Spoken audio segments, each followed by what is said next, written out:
5वां सेशन है, ध्यान से देखिएगा। लेकिन स्टार्ट करना है क्वेश्चन नंबर 81 से हम 100 क्वेश्चन को कवर करेंगे और इसके बीच में आपके कितने क्वेश्चन सही होते हैं इसका भी रिप्लाई नीचे कमेंट में ज़रूर करना है, ठीक है। क्वेश्चन नंबर 81, अशुद्ध युग्म को आपको पहचानना है, इसमें कौन सा जो युग्म है वो अशुद्ध है। तो 81 का हमारा, देखो सबसे पहले ऑप्शन की बात कर लेते हैं। उल्टी गंगा बहाना प्रतिकूल कार्य, बिल्कुल सही है ये। दूसरा है कलेजे पर सांप लौटना, डाह करना यानी कि बहुत ज़्यादा रोना घोना, तो ये भी बिल्कुल सही है। टका सा मुंह लेकर रह जाना, मतलब कि मुंह लटका लेना तो शर्मिंदा होना, ये भी बिल्कुल सही है। लेकिन जो डी ऑप्शन आप देख रहे हैं, तिल का ताड़ बनाना, मतलब कि किसी छोटी बात को बहुत बढ़ा चढ़ा करके कहना, लेकिन यहाँ पर क्या लिखा है, बात को छोटी करना, तो यहाँ पर डी ऑप्शन हमारा गलत हो जाएगा, ठीक। आगे बढ़ें। घुड़सवार कौन सा शब्द है? घुड़सवार, क्वेश्चन नंबर 82। देखो घुड़सवार किसी दो चीज़ को जोड़ के बनाया गया यौगिक है ये, ठीक है। घोड़े की सवारी, जो घोड़े की सवारी करता हो, घुड़सवार क्या है ये? यौगिक होगा, ठीक है। धर्माधर्म में प्रयुक्त समास कौन सा होगा? धर्माधर्म, बताओ भाई, बहुत ही प्यारा सा क्वेश्चन है, इसमें से कौन सा समास होगा? एक तो सबसे पहले ये आप समझो, इसमें थोड़ा सा ज़्यादा कुछ मतलब अपर लेवल पे इसमें आपसे समास पूछ लिया है, सिर्फ इतना समझना है आपको। धर्माधर्म में कौन सा समास होता है? द्वंद्व समास होता है। लेकिन इसमें पूछ रहा है द्वंद्व में भी कौन सा समास, तो आप बताएंगे वैकल्पिक द्वंद्व समास, ठीक है। आगे बढ़ें। क्वेश्चन नंबर 84, निम्न में से योग रूढ़ शब्द कौन सा है? योग रूढ़ शब्द आप सिंपल समझे, एक तरीके का जो बहुब्रीय समास होता है उसको हम योग रूढ़ शब्द कह सकते हैं, ठीक है। तो योद्धा तो ऐसा कुछ है नहीं, राक्षस ऐसा कुछ है नहीं, सुर ऐसा कुछ है नहीं, लेकिन जो जलद है ना, इसका मतलब शायद बादल होता है, तो बी ऑप्शन हमारे यहाँ पर बादल या पानी होता है। मैं दोनों में बहुत कन्फ्यूज रहता हूँ, पानी और बादल के पर्यायवाची में। आप लोग कमेंट में बताना कि जलद का मतलब क्या होता है, तो योग रूढ़ शब्द जलद ही होगा, लेकिन ठीक है। 32 शब्द का तत्सम रूप क्या होगा? देखो मैंने अपने सामने कोई बुक नहीं खोल रखी है, कोई कॉपी नहीं खोल रखी है, सिर्फ आपको ऐसे ही मैंने PDF खोला और आपको बताना स्टार्ट कर देता हूँ, इसीलिए मैं थोड़ा सा कंफ्यूज हो जाता हूँ कभी कभी किसी क्वेश्चन में, आप लोगों से पूछ लेता हूँ, है ना। 32 शब्द का तत्सम शब्द कौन सा होगा? Question number 85। देखो जो 32 शब्द है ना, उसका तत्सम होगा वर्तिका होता है, डी ऑप्शन हमारा करेक्ट होगा, ठीक। क्वेश्चन नंबर 86, तद्भव शब्द का आपको इसमें से चयन करना है। तद्भव और तत्सम क्या होता है, 10 सेकंड में समझ लो।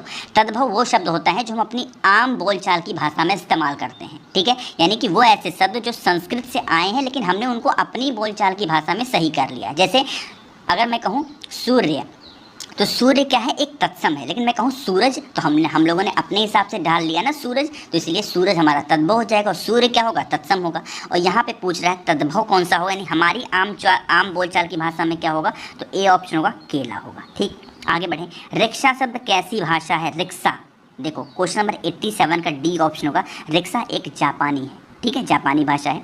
आगे बढ़ें। जापानी भाषा से लिया गया शब्द है। क्वेश्चन नंबर 88, विलोम शब्द इसमें से कौन सा युग्म सही है? पूछ रहा है, नहीं सही है।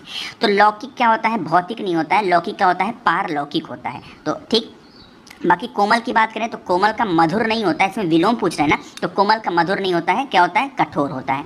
अस्त का व्यक्त नहीं होता है, अस्त का व्यस्त होता है, और यहाँ पर डी ऑप्शन जो है वो हमारा सही होगा। मान का क्या होता है? अपमान होता है। 2 शेर घी में कौन सा विशेषण होगा, आपको बताना है। क्वेश्चन नंबर 89, 2 शेर घी, देखो इसमें क्या हो रहा है? कोई सार्वनामिक विशेषण है नहीं, दो तो भले ही आगे लिखा हुआ है, तो संख्यावाचक विशेषण, तो कुछ लोग 2 ऑप्शन आपके सामने हैं, या तो संख्यावाचक हो सकता है या परिमाणवाचक हो सकता है, गुणवाचक तो होगा नहीं। तो 2 ऑप्शन बात करते हैं। 2 शेर घी, तो यहाँ पर किसी संख्या की बात नहीं की जा रही, पूरे के पूरे वर्ड की बात की जा रही है। 2 शेर घी, तो इसमें परिमाण की बात की जा रही है कि भैया 2 किलो घी दे दो, 2 शेर घी दे दो, तो इसमें क्या है? एक परिमाण की बात की गई है, ठीक है। आगे बढ़ें। बृहस्पति में कौन सा समास है? बताओ भाई, बृहस्पति में कौन सा समास है? क्वेश्चन नंबर 90, बृहस्पति में कौन सा समास है? अलुक तत्पुरुष समास होता है बृहस्पति में, ठीक। क्वेश्चन नंबर 91, देख लो साकेत नगरी है यही, स्वर्ग से मिलने गगन में जा रही, उपयुक्त पंक्ति में अलंकार इसमें से कौन सा है? क्वेश्चन नंबर 91, देखो देख लो साकेत नगरी है यही, ये देख लो यही साकेत नगरी है जो स्वर्ग से मिलने गगन में जा रही है। बहुत सारी चीज़ों को बहुत बढ़ा चढ़ा के बोला गया है, अतिशयोक्त इसमें अलंकार होगा, तो बी ऑप्शन हमारा करेक्ट ऑप्शन होगा, ठीक है। क्वेश्चन नंबर 92, लोह लातिका भी भर आई, मधु मुकुल नवल रस गागरी। अब पूछ रहा है इसमें से कौन सा अलंकार होगा? क्वेश्चन नंबर 92 का मानवीयकरण अलंकार होगा, इसमें ए ऑप्शन करेक्ट होगा, ठीक। क्वेश्चन नंबर 93, आयु ह्यू मधुमास के प्रियतम एह नाही, आए यू मधुमास के प्रियतम एह नहीं। दो चीज़ें एक ही साथ रिपीट हो रही हैं। क्वेश्चन नंबर 93 जब रिपीट होती हैं तो वहाँ पर वक्रोवृत्त अलंकार हो जाता है, सी ऑप्शन यहाँ पर करेक्ट होगा, ठीक है। आगे बढ़ें। क्वेश्चन नंबर 94, निम्न में से विधानवाचक वाक्य इसमें से कौन सा होगा? विधानवाचक, देखो जाड़े की धूप बहुत प्यारी लगती है, ऐसे ही समझ लो, सिंपल सा। विधानवाचक क्या होता है? ये कि जो मतलब यूनिवर्सल ट्रुथ जो आप कह सकते हो ना, कि ये यूनिवर्सल ट्रुथ जो चीज़ें हों, तो क्या है, जाड़े की धूप बहुत प्यारी लगती है, तो अगर ठंडक लग रही है, धूप में बैठ रहे हो, तो क्या होगा? प्यारा लगेगा ही ना, तो डी ऑप्शन हमारे यहाँ पर करेक्ट होगा। ऐसे सिंपल सा अपने हिसाब से ट्रिक बना लिया करो। क्वेश्चन नंबर 95, निम्न में से आज्ञावाचक वाक्य कौन सा होगा? इसमें से चयन करना है। क्या वह घर गया? इसमें कोई आज्ञा मानी गई है? नहीं, इसमें तो पूछा जा रहा है उसे घर जाना चाहिए, इसमें आज्ञा नहीं दी जा रही है, ये भी हमारा गलत होगा। हो सकता है अभी तुम मेरी बात ना समझो, इसमें समझाया जा रहा है लेकिन आज्ञा नहीं दी जा रही है। लेकिन तुम मेरे साथ घर चलो, इसमें एक आज्ञा की बात की जा रही है, तो 95 का डी ऑप्शन करेक्ट होगा। ठीक। क्वेश्चन नंबर 96, छाती के बल चलने वाले के लिए एक शब्द इसमें से कौन सा होगा? तो जो छाती के बल चलते हैं उनके लिए एक शब्द है उड़द। क्वेश्चन नंबर 96 हमने कवर किया।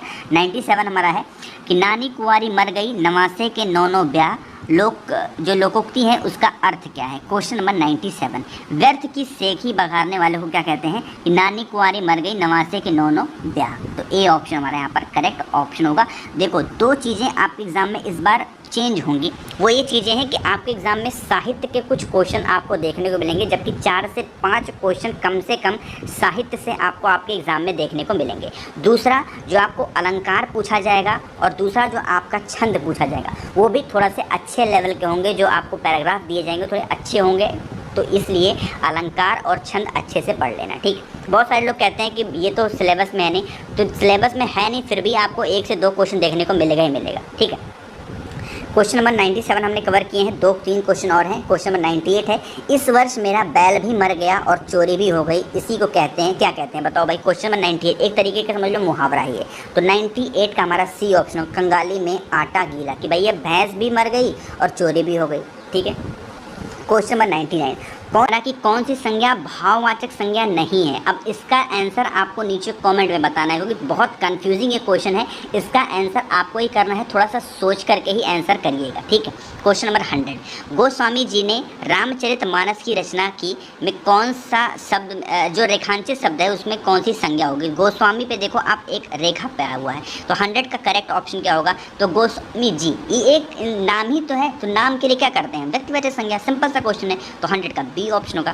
तो हमने इस पूरी सीरीज़ में 5 सीरीज़ कवर किए हैं और 5 सीरीज़ में हमने 100 क्वेश्चन कवर कर दिए हैं। 100 में से आपको बहुत सारे ऐसे क्वेश्चन हैं जो आपके आने वाले एग्जाम में देखने को ज़रूर मिलेंगे। आगे इसी तरीके से हम और सेशन को करेंगे, ताकि आपका जो एग्ज़ाम है ना वो बहुत अच्छे तरीके से कवर हो जाए। छोटा छोटा सेशन करते हैं ताकि आप लोगों को बहुत बोरिंग भी ना लगे और कम टाइम में आप ज़्यादा क्वेश्चन को कवर कर सकें। तो 100 क्वेश्चन हमने कवर कर दिया है। सेशन पसंद आया करे तो लाइक किया करिए, आवाज़ पहली बार आप सुन रहे हैं चैनल सब्सक्राइब करना, और हाँ नीचे आपको कमेंट में ज़रूर बताना है कि आपके कितने क्वेश्चन सही हुए। और एक छोटी सी जानकारी आपको और देनी है, जो मैंने बुक आपको स्टार्टिंग बताई थी